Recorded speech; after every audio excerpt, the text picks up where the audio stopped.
Bismillahirrahmanirrahim. Alhamdulillahirabbil alamin.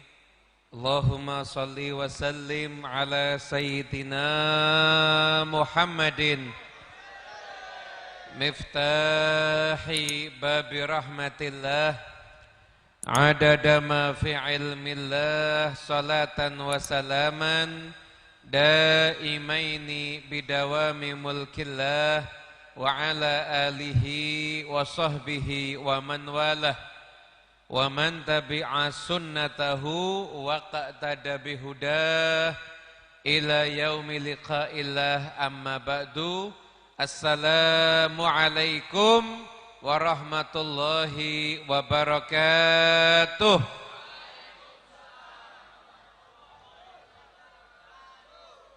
Sedanipun para habaib, para alimul ulama, utaminipun guru kita Al-Habib Ali Zainal Abidin bin Segaf bin Abu Bakar As-Segaf, Al-Habib Ahmad Humdi bin Ali Al-Kaf, dan sedaya para habaib sanesipun mata'anallah bituli hayatihim insyaallah.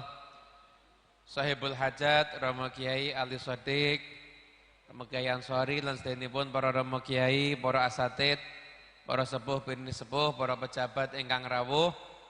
Mugi-mugi kita sami tansah pinaringan barokah lan rahmatipun Gusti Allah Subhanahu wa taala. Amin Allahumma. Mugi-mugi sedanipun ingkang rawuh kabul sedaya hajatipun, barokah gesangipun. Amin Allahumma. Amin.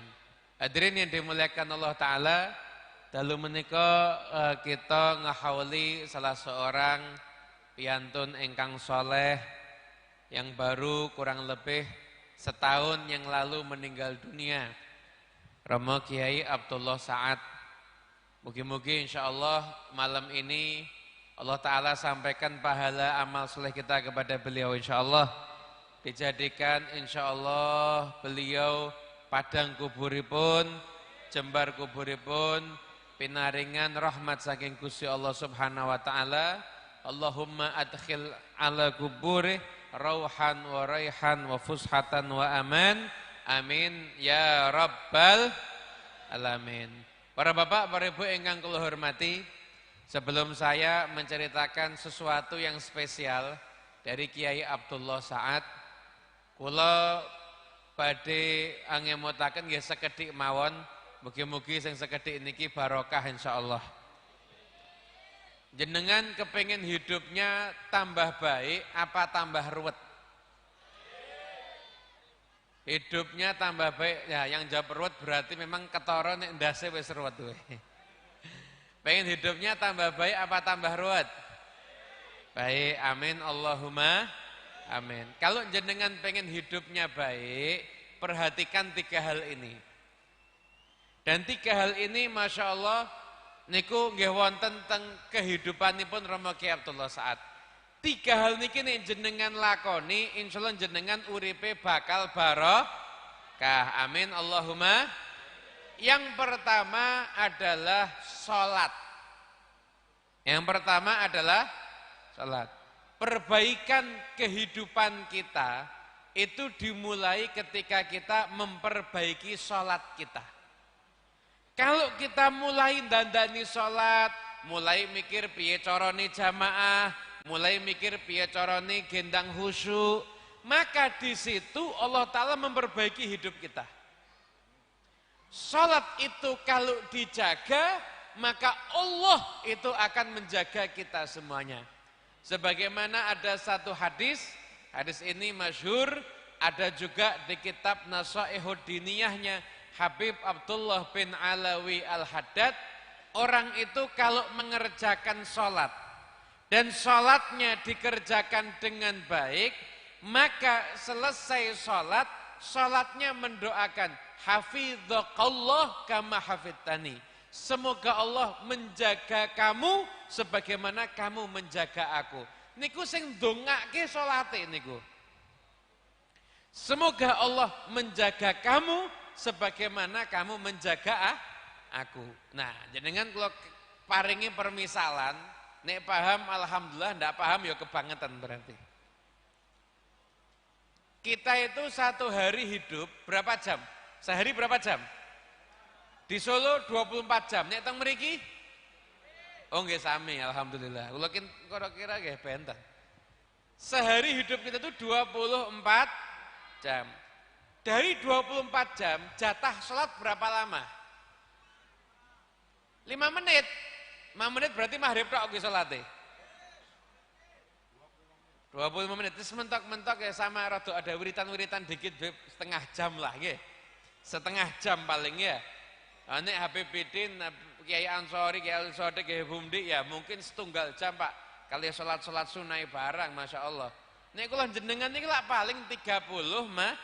Nah jenengan harus tahu barokahnya 24 jam tergantung yang 30 menit ini. Yang 30 menit niki jenengan rumah tenanan, jenengan bakal pikantuk barokah sampai 24 jam, tergantung yang 30 menit. Makanya urusan hidup kita, anak kita, pasangan kita, rezeki kita, yang punya toko-tokonya, pasarnya, macam-macam, semuanya tergantung yang 30 menit. 30 menit beres, hidupnya juga akan beres. Amin Allahumma amin. Saya kasih contoh ya, saya kasih contoh. Jenengan dikasih tiket wisata ke Bali gratis, mau apa enggak? Kalau perlu hotelnya di kamar pribadi ada kolam renang. Sak boyone sisan. Jadi melebu cokot boyo rasah balik neh berarti. Wisata ke Bali gratis 5 hari, tiket PP hotel gratis. Mau apa mau? Oh, saya jawab mau, muga-muga kelakon tenan gue insyaallah. Mau ya? Tiba-tiba ada orang nggak mau. Loh, kowe kok ora gelem ngopo? Manu ning Bali kuwi kesel. Teko Purwodadi tekan Bandara Semarang ini sak jam dhewe. Ngenteni ning bandara ya sak jam dhewe. Mabure ya sak jam dhewe. 3 jam aku perjalanan aku kesel emoh. Karo kancane diwarai kowe iki goblok. Kowe keselmu mung 3 jam tapi enakmu 5 dina. Gangsal dina kuwi uripmu enak kaya raja. Mung kesel 3 jam wae kok ora gelem. Nggih napa nggih? Lah lebih goblok lagi orang yang enggak mau sholat. Ngerumat sholat sehari setengah jam, itu hidup di dunia berkah, masuk surga kekal abadi. Mung sedina setengah jam kok ora gelem. Al gobloku. Lah jenengan termasuk orang pinter apa yang enggak pinter? Pinter apa enggak? Kalau pinter berarti tandanya ngerumat sholat. Ingat-ingat ya. Pengen hidupnya berkah, mulai sekarang perhatikan urusan sholat. Habib, kenapa kok khusyuk itu susah? Karena setan goda kalau kita sholat. Setan itu Pak, itu ada tingkatan-tingkatannya. Ada papan atas, ada kelas teri. Ada kelas kakap, ada kelas teri. Teri kalau kakap gede ndi? Nek teng Solo kakap, nek teng mriki oh kakap, kalau kita nek temen teri. Ada setan kelas teri, ada setan kelas kakap. Setan kelas teri itu waktu-waktu gini nggoda. Tapi kadang ada saat-saat tertentu setan kelas kakap yang ikut goda. Kapan itu? Pertama, laki dan perempuan berduaan. Wih setan kelas teri minggir, sing goda sing kelas kakap. Dan yang kedua, nek urusan lah setan kelas kakap goda pokoknya piye carane ojo nganti khusyuk. Makanya para ulama nasihat yang pernah saya baca di kalamnya para habaib itu dikatakan begini, kalau kita tuh sholat zuhur ini untuk ngantemi setan nih. Kita sholat zuhur 4 rakaat, ternyata 2 rakaat gak bisa khusyuk, maka kita sholat ba'diyah zuhur 2 rakaat niati juga nambal ketidakkhusyukan tadi. Kalau kerso nglakoni ngoten-ngoten niku, insyaallah nanti salatnya dimudahkan untuk bisa khusyuk. Amin Allahumma. Moga-moga kabeh nek salate khusyuk nggih. Itu yang pertama. Yang kedua, nih perbaikan hidup ya. Yang kedua, birrul walidain, berbakti kepada kedua orang tua. Saya ini karena Ya, saya mau nyebutkan bingung, mau menceritakan ini terlalu spesial. Tapi mungkin kalau untuk forum umum ya kurang tepat. Ceritanya Ki Abdul Saad. Ki Abdul Saad itu birrul walidainnya luar biasa. Intinya beliau nate cerios kalih kula ngeten. Beb, kalau kita itu sudah berjuang, bener-bener pengen khidmat sama orang tua, sampai orang tua tuh lihat kita nih khidmat, sampai enggak tego sama kita, sampai enggak tego sama kita, di momen itu minta doa sama orang tua, pasti diijabah sama Allah Ta'ala. Jadi kita nih khidmat dulu sama orang tua, sampai kelihatan sayah ngoten niku, ngantos tiang sepuh awak dhewe mesake ngoten niku. Pas mesake ning wong tua niku, kita minta doa pasti dikabulkan sama Allah Ta'ala. Kata Ki Abdul Saad. Lah pikir bener juga. Ketika orang tua kesian lihat anaknya dongake kok ya tenanan nggih. Pas biasa-biasa minta Bu, dongake. Ya tak dongake, paling enggak ngoten tok. Ini pas ibu itu kesian lihat anaknya doakan luar biasa, Pak. Doanya orang tua kepada anak itu mandinya seperti doanya Nabi kepada umat. Makanya yang masih orang tuanya masih ada, mari senangkan hati orang tua masing-masing. Jangan sampai ngelarani wong tua. Jenengan ada Habib lewat jenengan salaman nyucup bolak-balik. Tapi nek karo wong tua ora tau nyucup bolak-balik, maaf percuma. Percuma Anda kesana kemari, Anda rebutan mau salaman sama habaib, sama ulama, sama kiai, sama para asatid, sama para sepuh, tapi sama orang tuanya nggak pernah salaman. Maaf, percuma. Orang tuamu itu wali dalam rumahmu. Kamu bingung cari wali di luar, orang tuamu nggak pernah di rumah. Birrul walidain, yang masih punya orang tua, manfaatin kesempatan. Yang orang tua yang sudah meninggal dunia, sudah cukup. Dulu kita belum bisa nyenengkan hatinya. Jangan sampai kemaksiatan kita dilaporkan dan menyusahkan kedua orang tua kita yang sudah meninggal dunia. Hati-hati, birrul walidain ini urusannya nggak nanggung-nanggung, Pak. Birrul walidain itu kaya utang. Anda bakti dibalas anaknya pasti akan bakti. Jenengan ndak berbakti, tidak mungkin anaknya berbakti. Mau mbok pondok kening diwae, arep mbok sekolah kening diwae, arep mbok suwuk kening sapa, tapi nek jenengan ndak bakti sama kedua orang tua jenengan, tidak mungkin anak jenengan bakal berbakti sama jenengan. Niku utang. Bakti ya utang, durhaka ya juga utang. Semoga kita jadi anak yang berbakti insyaallah. Amin Allahumma amin. Bakti sama orang tua penting. Niatkan setelah ini kita mau jadi anak yang berbakti kepada kedua orang tua kita masing-masing. Orang tua itu pintunya surga. Orang tua kita meninggal satu berarti pintunya surga yang satu hilang. Meninggal dua, yang dua hilang, kita harus cari di tempat yang lain. Sebetulnya pintu surganya dekat. Cuma ketika hidup mungkin kita kurang pandai memanfaatkan. Tidak pernah ada bapak ibu, adik-adik, mas-mas, mbak-mbak semuanya anak berbakti kemudian hidupnya susah, nggak ada. Makanya ini nasihat untuk yang mau nikah. Kadang-kadang problem bakti sama orang tua itu terganjal urusan setelah nikah. Yang laki, kalau Anda ngelamar perempuan, sampaikan kepada perempuan yang Anda lamar, kalau kamu mau menjadi istri saya, maaf, kamu harus siap menjadi yang nomor 2. Oh, nomor 2 apa saiki? Bukan poligami. Kamu mau jadi istriku, kamu harus siap jadi yang nomor 2. Loh, kenapa? Yang nomor 1 adalah ibuku. Jadi kamu adalah perempuan nomor 2 dalam hidupku, yang pertama adalah ibuku. Siap langsung ACC, rabi, wanita solehah niku. Sallallahu Nabi Muhammad. Sing selawati banter ndang rabi insyaallah.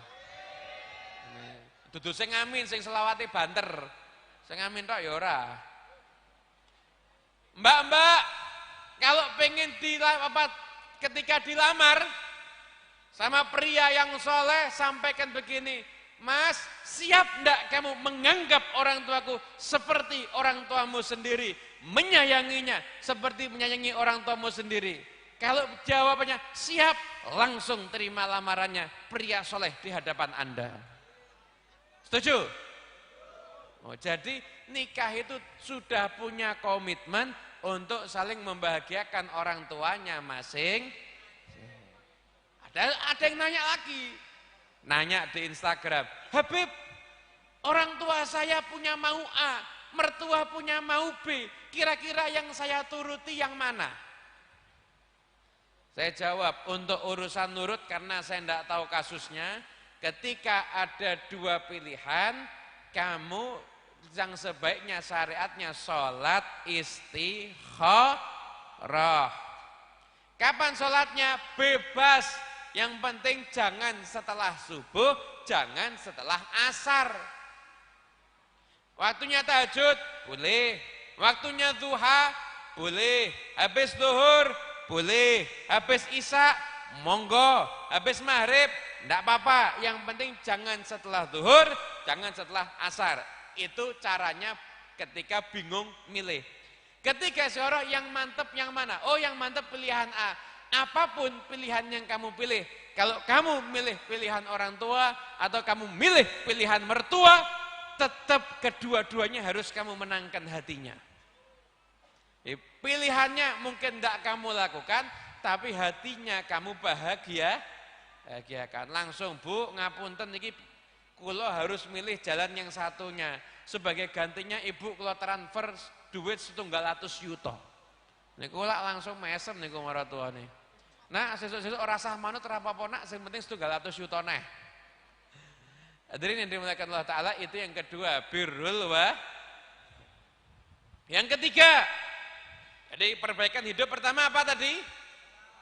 Pertama, yang kedua birrul, yang ketiga perbanyak sholawat sama kanjeng. Ini banyak sholawat sama kanjeng Nabi penting. Perbanyak sholawat sama Rasulullah SAW. Kenapa? Karena kita ini sholatnya pasti ya bolong-bolong, dalam artian kusuknya ya pasti angel. Birrul walidain ya kadang angel. Untuk menopang semuanya itu ditambal dengan sholawat kepada Nabi Muhammad Sallallahu Alaihi Wasallam. Sholawat itu luar biasa. Dikatakan innallaha, sesungguhnya Allah sholawat sama Nabi, Allah memberikan rahmat dan pengagungan pada Nabi Muhammad. Malaikat sholawat sama Nabi Muhammad, malaikat yang gak pernah berdosa, selalu taat dengan perintah Allah. Sholawatnya malaikat, niatnya apa? Tabarukan, ngambil barokah dari kanjeng Nabi. Walaupun ada yang memaknai istighfar, tapi niatnya itu ngambil berkah dari kanjeng Nabi. Lah, terus kita orang-orang mukmin diajak Allah sholawat, malaikat sholawat. Lah kok kamu nggak mau sholawat? Yo melu sholawat bisa. Kita juga diajak sholawat kepada kanjeng Nabi Muhammad Sallallahu Alaihi. Keutamaan sholawat nggak mau saya bahas panjang-panjang, wis pun kathah sholawat niku Pak. Keutamaannya sangat banyak. Orang yang kalau duduknya sholawat, berdiri, bayangkan jenengan sholawat, dan duduk. Ketika jenengan mau berdiri, jenengan ingat sholawat, selama duduk semua dosa diampuni sama Allah Ta'ala. Berdiri, ketika mau duduk sholawat, selama berdiri dosanya diampuni oleh Allah Ta'ala. Barokahnya sholawat. Bisa mendatangkan ampunan dari Allah Subhanahu, keberkahan sholawat sama kanjeng. Makanya kudu enek wiritan sholawat. Habib, saya tuh suatu datang pengajian inget sholawat, Beb. Tapi kalau pulang pengajian lupa sholawat, caranya gampang. Sing sering ngandrongi tasbih. Yang punya mobil, mobilnya kasih tasbih. Kenapa? Biar kita ingat sholawat sama kanjeng Beb. Jadi ingat sholawat sama Rasulullah SAW. Lisan itu diajak sholawat terus. Nah, sholawat itu memuliakan kita, Bapak Ibu yang dimuliakan Allah Ta'ala. Saya kasih tahu ini Pak, ini penting ini. Kemuliaan itu ada kemuliaan karena zat, ada kemuliaan karena sebab. Eling-eling je. Kemuliaan itu karena dua, ada yang karena sebab, ada yang karena zatnya. Karena sebab itu apa? Contoh. Misalkan ya, Madinah, kenapa mulia? Ada sebabnya, karena ada Kanjeng Nabi.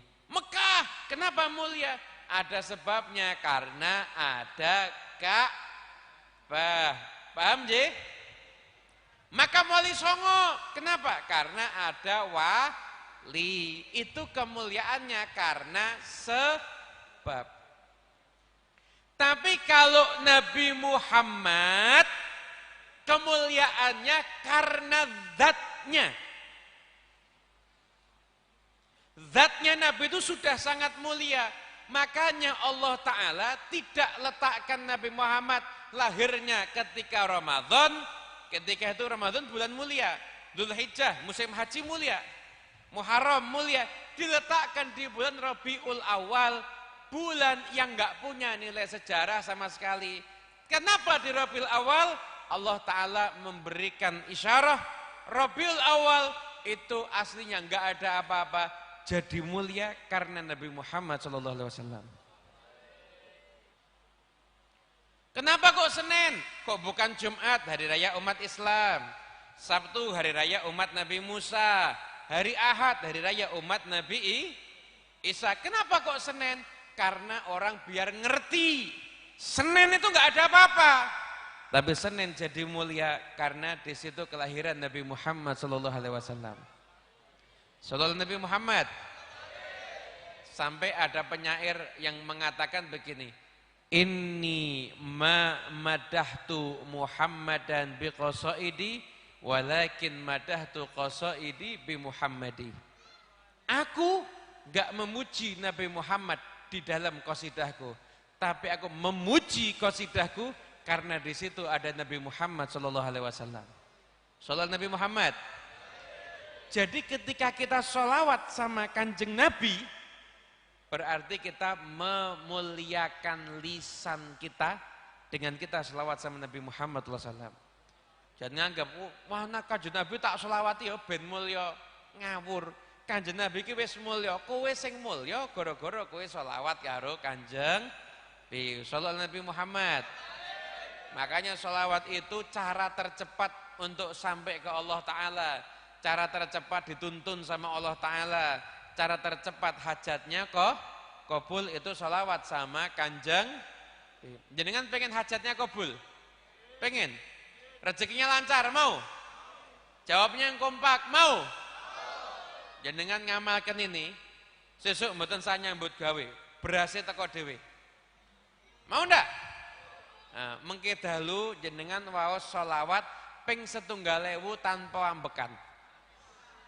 Insya Allah sesuk mboten sah nyambut gawe berhasil teko dhewe. Betul toh? Apa keliru kula? Mboten toh? Betul. Kalau ijazahi niku nggih. Jadi nanti langsung diamalkan ya. Sak gulone ora mung beras sak gulone teko dhewe. Sak kembange barang. Hadirin yang dirahmati Allah Ta'ala, itu 3 sebab perbaikan hidup. Salat, birrul walidain, sholawat sama Kanjeng Nabi. Saya enggak mau cerita panjang tentang Kiai Abdullah Sa'ad. Karena banyak yang bisa diceritakan dan sudah larut malam, saya enggak mau cerita panjang, namun saya mau menyampaikan yang istimewa. Orang yang bisa mencintai anak cucu Nabi Muhammad, bisa mencintai habaib, itu orang istimewa, Pak. Itu orang istimewa. Itu orang istimewa. Kalau katanya para rama kiai sepuh riyin niku, kata Kiai Abdul Hamid Pasuruan dan kata para rama kiai yang dulu, bisa cinta sama ahlul bait Nabi tanpa pilih-pilih, itu wali. Tanpa pilih-pilih loh ya, cintanya memang karena cintanya sama Kanjeng Nabi, jadi mencintai semua ahlul bait Kanjeng Nabi tanpa pilih-pilih, itu wali. Karena tidak bisa seperti itu kecuali wali nih pangeran nih. Nah, Kiai Abdullah Sa'ad saya jadi saksi betul-betul cinta dengan ahlul bait Nabi tanpa pilih-pilih. Kalau beliau misalkan hormat sama saya karena mungkin kakek saya itu dianggap guru beliau atau beliau punya kesan dengan kakek saya. Itu biasanya beliau hormat dengan semua Habib. Siapapun Habibnya, kadang-kadang enggak mau, semuanya Habib dihormati sama beliau. Orang bisa cinta dengan Ahlul Bait Nabi, itu udah luar biasa. Yang lebih luar biasa lagi, Kiai Abdullah Sa'ad dicintai sama Ahlul Bait Nabi Muhammad. Bukan cuma mencintai Pak, dicintai. Dicintai. Siapa yang enggak kehilangan dengan meninggal Kiai Abdullah Sa'ad? Saya, Pipidin pastinya, Pipumdi Alkaf, semua Ahlul Bait Nabi, satu Solo Pak Habaib. Semuanya ketika Kiai Abdullah Sa'ad meninggal, statusnya fotonya Kiai Abdullah Sa'ad semuanya Pak. Semuanya. Model apapun Habibnya, semua statusnya itu karena Kiai Abdullah Sa'ad. Karena beliau dicintai. Masya Allah. Dan yang luar biasa lagi, Masya Allah. Jadi cinta sama Ahlul Bait Nabi itu wis wali, ini dicintai sama Ahlul Baitnya Nabi Muhammad sallallahu alaihi wasallam. Enggak sembarangan, Pak. Ini makom kedudukan ini enggak bisa dibeli pakai duit. Jenengan ketemu setiap Habib, jenengan kasih duit belum tentu Habibnya cinta. Kenapa? Karena hatinya belum tentu bisa mencintai beneran. Ini Kiai Abdul Sa'ad itu dicintai mahbub. Dicintai, bukan seorang muhib. Beliau itu bukan hanya muhibbin, beliau itu mahbubin. Dicintai beliau itu. Luar biasa. Beliau itu ketika hidup, sampai ada perumahan itu diupayakan biar Habib itu bisa tinggal di dekat beliau. Beliau hidup.